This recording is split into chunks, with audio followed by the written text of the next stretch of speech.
Welcome to the STARS program, seniors taking active roles in society. And now, here's your host, ANITA FINLEY.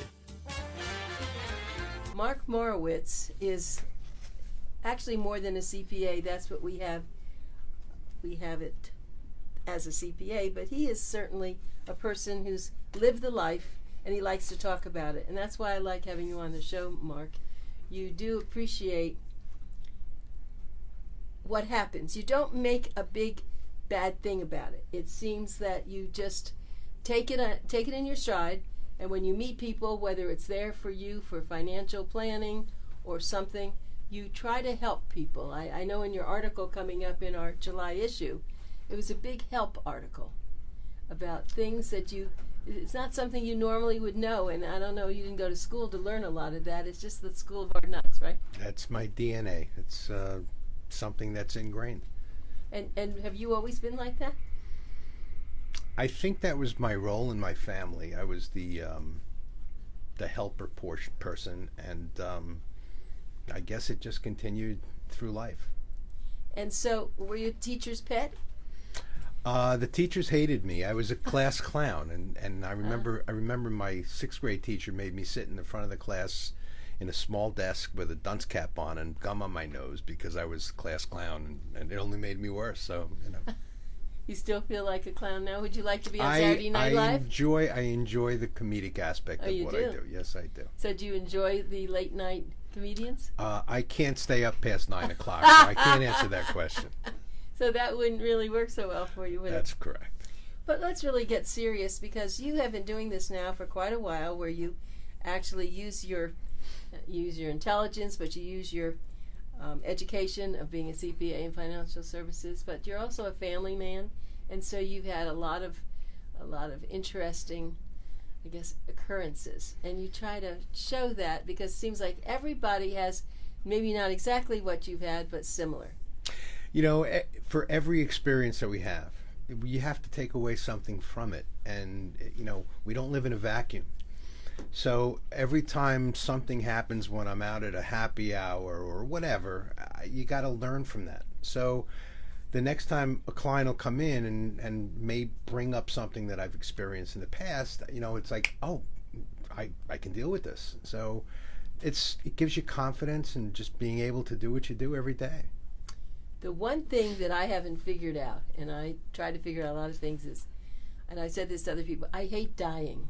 I hate people who die. I don't like dying, because so many wonderful people die, and I know there's nothing else we can do about it, but it's something that people like you must have some sort of a way to get around it, or to tell people about it, and I'm always interested in that. You know, it's interesting. At the point where I have lost some friends and family members, and you're never really prepared for it. But, you know, you have to be philosophical about it, and, you know, we can walk out of here after this and get hit by a bus, and, you know, you just never know what life has in store for you. And nobody's perfected living forever, so we all have to go sometime. But for me, when I have friends or clients who are ill, I have a hard time dealing with that. And I think the reason is because I can't save them. And it's very difficult for me to say hello to my friend with a tear in my eye, knowing that he's going to be gone, or he or she's going to be gone. And so we all have those things that we deal with. Death is final, and you get over it, and you move forward, and, you know, hopefully the memory is a blessing, and you know, we just move forward like that. So I have a friend who I've just now become reacquainted. We're having a high school reunion in Miami Beach Senior High School, and so it's many, many years ago, and she's been a physician, and she had I was married 43 years. She was married 53 years, and she was married to a fantastic man, and he had ALS in the last year.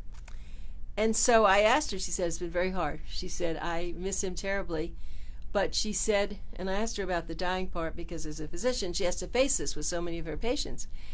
And she wrote a book. It didn't get published yet, but She did send me a page and a half of what about dying, and she quoted a lot of poets, and it's absolutely beautiful. Robert Frost, Dylan, different people, and there are people who can handle it better than others, but it's very poetic, and I'm really thinking of putting it in Boomer Times because I'm sure all our readers, especially, have to deal with that.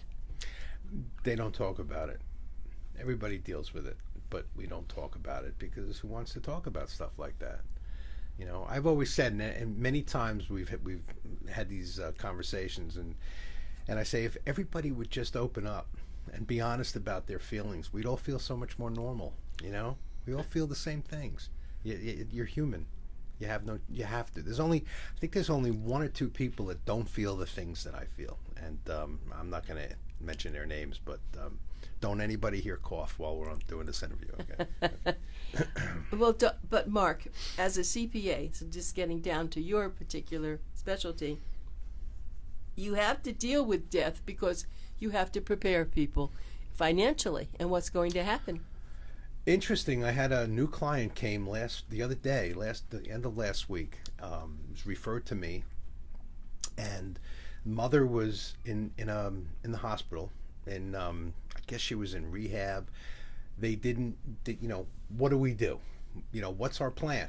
Well, how is your mother doing? What's the prognosis? She's supposed to be getting out of rehab. I said, well, I think you should send her to. She had a house. I said she's either going to need 24-hour care, or she's going to have to go to assisted living, and which is expensive. So, but it's less expensive than having 24-hour care at home. So they got all, okay, so will she be here? Will we have to move her back north? What do we do? I said, well, the first step is let's see what her assets are. That's where the financial part comes in, because where you go is predicated on how many assets you have. So, we figured it out, and I said, while it would have been great to plan for this years ago, prepare yourselves that you're not going to inherit anything. Okay, this is all going to go for your mother's care, and that's why she has the money.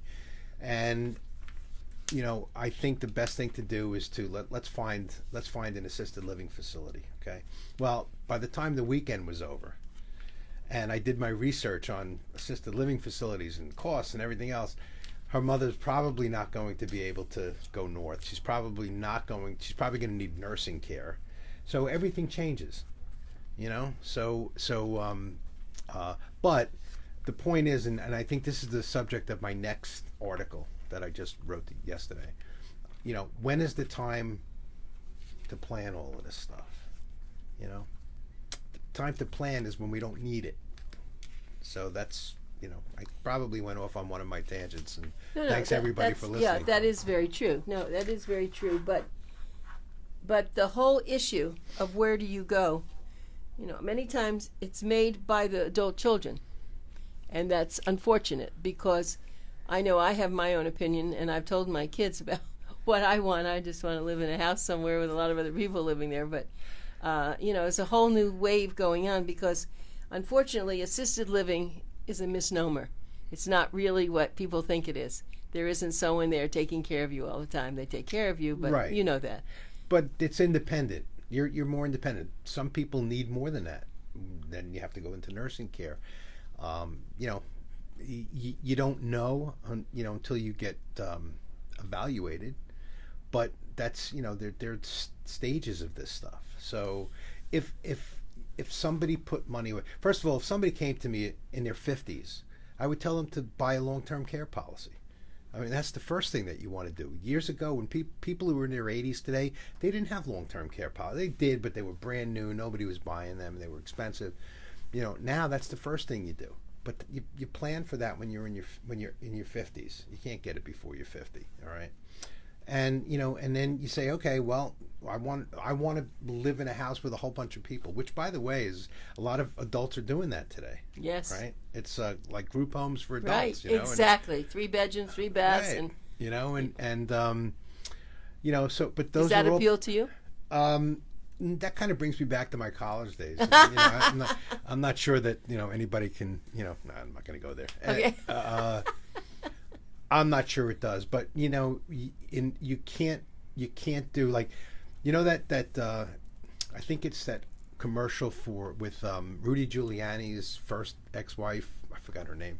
The actress, okay? Mm-mm. She does A Place for Mom, it's called. Did you ever see that commercial? Yes, I have. I've seen that a lot. Right. And, so everybody would like to stay home. Everybody says, I'm going to make sure that I'm going to stay home. Sometimes there's finances involved, and you can't do that. You need people to help. You need different things. So, well, you have to be able to adjust. That's very true. I also think that what we used to think about nursing homes years ago, it isn't the same. We're not, we don't have to go to a nursing home so fast, as you said. There are different steps that you can take. But unfortunately, there are places that are not really right for people, but the adult children don't know what to do. That's why someone like you, Mark, is extremely valuable, because not only monetarily, let's say, yes, that's a piece of it, but I think that you can get down to the heart of it. And what does your mother really want? What has she been like? What is her, what's her life been? So you don't want to put her in a place where she's expected to do certain things she can't do. The people come to me, they're looking for validation that they're doing the right thing. There's typically 2 siblings, 3 siblings involved. They can't agree on what to do. That one says we're going to do this, the other say we don't want to do that. So I'm more like a referee, or a mediator, and Right. I say, what's best for your mother? Okay, well, she wants. I said, yeah, but your mom is failing, and that may not be the best thing for her. Sometimes she'll be okay with it. She'll forgive you. Do the right thing. Do the right thing. Out of 3 people, one of them may want to inherit her money. They don't want to spend the money on something like this. Oh, and that's so true. So that's that's where I come in, and a lot of people don't, unless you've been in something like that, you can't imagine what it's like. Well, you had the pleasure of meeting my grandson, and he was fortunate enough that his grandparents did buy long-term health care a long time ago, and he has his 101-year-old grandmother now, who is living in a place, and it costs a lot of money in Michigan, but they have maybe 2 people to every 10 residents, 2 Right. staff members, Right. And he watches over once a week and all, but he's unusual because he really cares about her and he watches things, but they keep changing, so he's there saying, wait a minute, this isn't what we bought, that's not what happened. You have to have people who are really on top of this. Otherwise, unfortunately, these are entrepreneurs who run a lot of these facilities. They're for-profit industry. That's absolutely right. So you can't just take somebody, park them in a assisted living facility, and walk away. It just doesn't work that way. Well, he had guilt feelings. He said to me that his grandfather said, "Don't ever put grandma in a nursing home." So here he is, he's 40 years old, and he's figuring, what is he going to do? So he did have her different places, and then he found a place that he felt was right. And I've told him, do not be guilty. She's getting great care, and she's happy about where she is, and that's all you can do. That's it. So in your lifestyle now that you have all these kind of people, what do you do when someone, let's say they don't have the kids, and they have financial wherewithal, and they can't manage it? Has this been given to you to manage it for them? I typically take the quarterback role, and I mean, if somebody says to me, "What do I do with my money?" I can't. I will be the guy that goes in and make sure that bills are paid, and income checks that they receive get into the bank. That their money is invested properly. I don't invest. I don't do any investing. I deal with people that do, people that I trust. So I'm the quarterback. I'm the guy. I'll become their power of attorney. Okay. It's interesting. About 2 weeks ago, I met somebody. If I can diverge a little bit, I met somebody who I haven't seen since I was like 15. No kidding. We went to camp together. You recognize him? No, I knew she was going to be there at this place, and the reason why she was coming was we have a mutual friend who she told that her mother and father she thinks have dementia and, whatever. She says, oh, my friend Mark does this work with people. You should talk to him. And we got on the phone together, and we found out we went to sleepaway camp together years ago. And my sister was her counselor and all kinds of stuff. My parents and her parents were good friends. So when we met, she said to me, I think what you do is a scam. She didn't. And I looked at her and I said, I can understand that, but tell me why you think that way. And it's very important. I mean, there are people out there that think that what I do is a scam. And I said, in order for me to do better at what I do, I need to know why you feel that way. And she said, well, look at all the people that are ripping off the old people nowadays. I said, that's exactly right. That's why I stand apart from everybody That's else. right. I don't rip off the old people. Okay? Now, I have a license, right? Lawyers have licenses too, but they're the ones that seem to be out there ripping off. Not all lawyers. There's when you see people get taken for millions of dollars in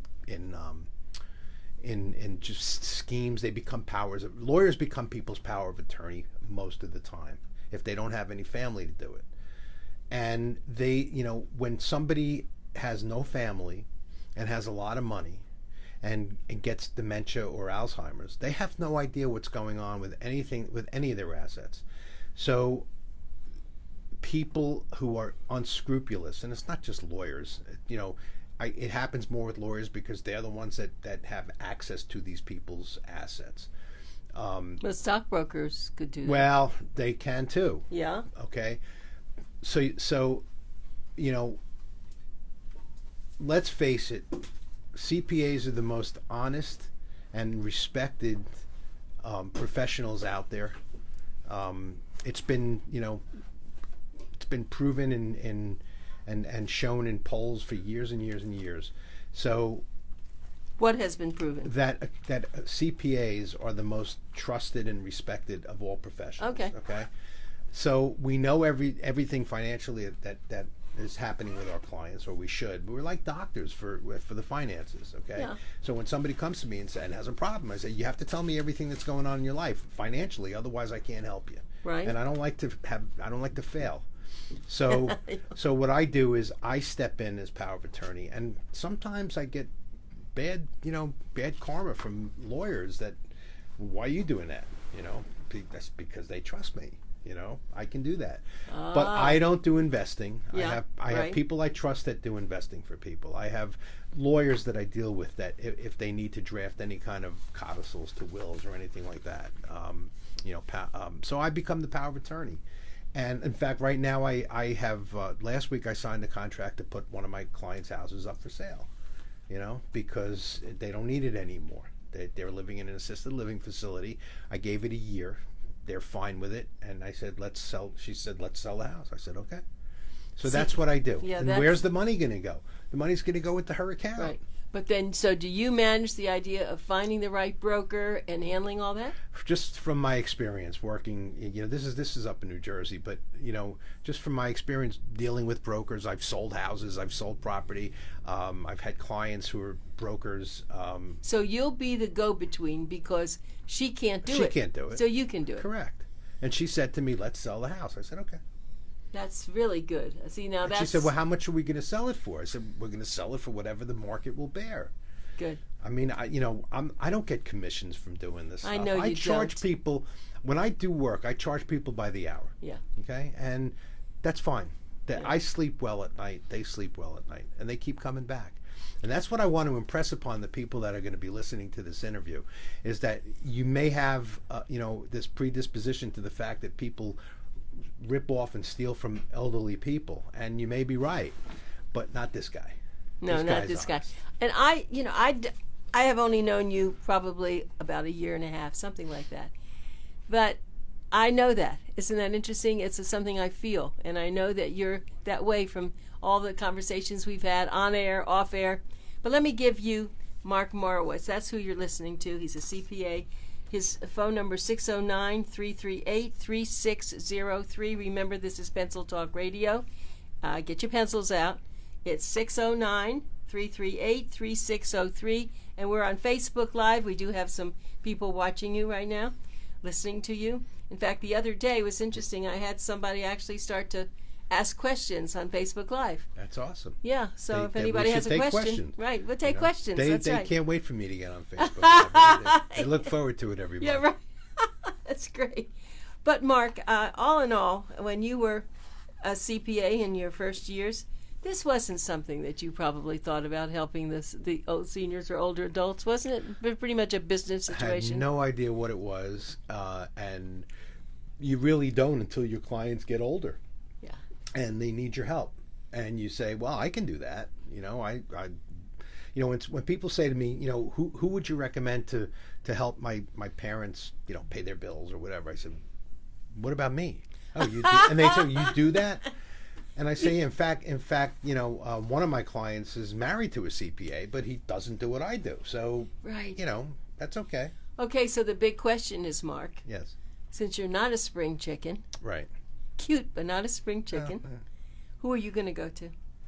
Who's Who going to help am I you? going to go to? Yeah. I actually have set up my will and everything to go where I'm directing it, and all of my friends happen to be accountants, so So in other words, when you need help, no, Yeah. not the CPA kind of help, but help. For this, Yes, who's going to help you? I purchased long-term care insurance. All right, for the reason that I don't want my kids doing this.